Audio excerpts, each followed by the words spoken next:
tak beli tak apa. Cuba Lukis. lihat saja. Lukis Kalau dulu. mau beli, I'm very happy you bring I kerja dekat Sabah.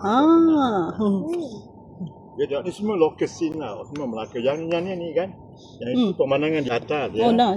Pemandangan di atas. Sampel, sekarang juga ada Bukit Melaka.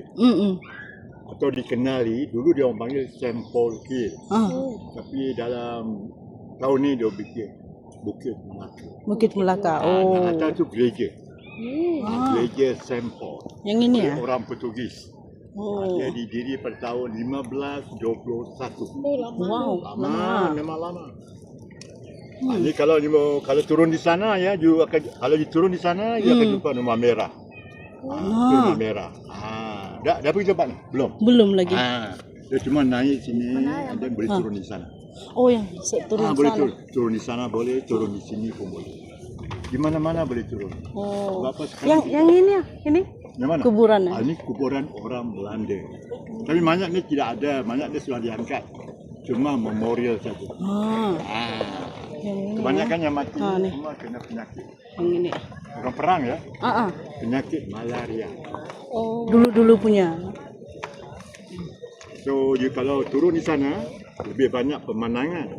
Kalau di sini cuma kuburan saja. Kuburan saja. Kalau turun di sana, kalau turun di ujung tu ada nampak itu patung turun.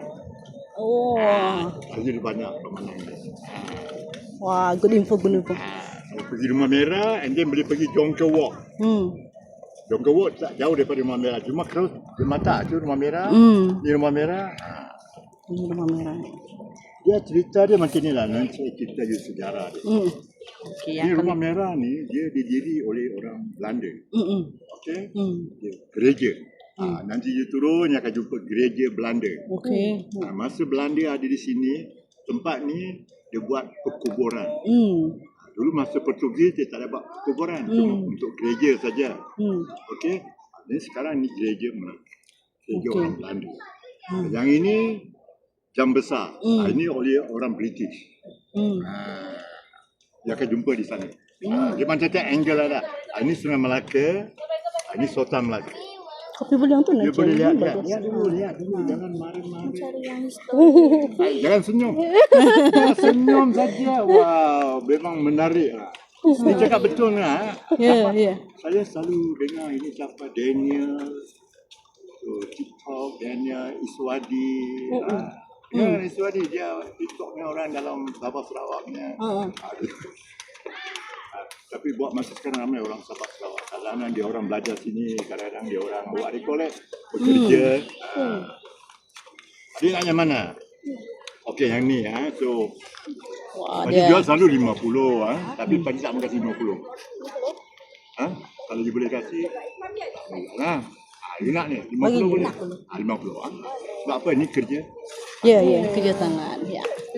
Okay, I'm happy you hang my work on your wall. And then you bring my feeling to Sabah. Gantung my feeling on your wall. So when you miss Malacca, datang sini. Tengok nama itu. So nama saya Ben. Okey. Ben saya Ben Shah. Jadi saya kasih you number.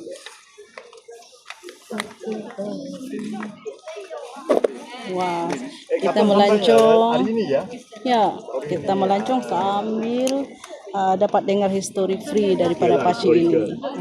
So, you kalau diturun di sana Rumah Merah, and then makan di situ, petang you pergi Jonker Walk. Kalau di sini pergi ke dataran saja. Daripada sini kan? Dah pergi Palace. Sultan Palace. Belum lagi. Itu muzium sejarah lah, muzium istana. Terima kasih ya. Ya, dia kecil ya.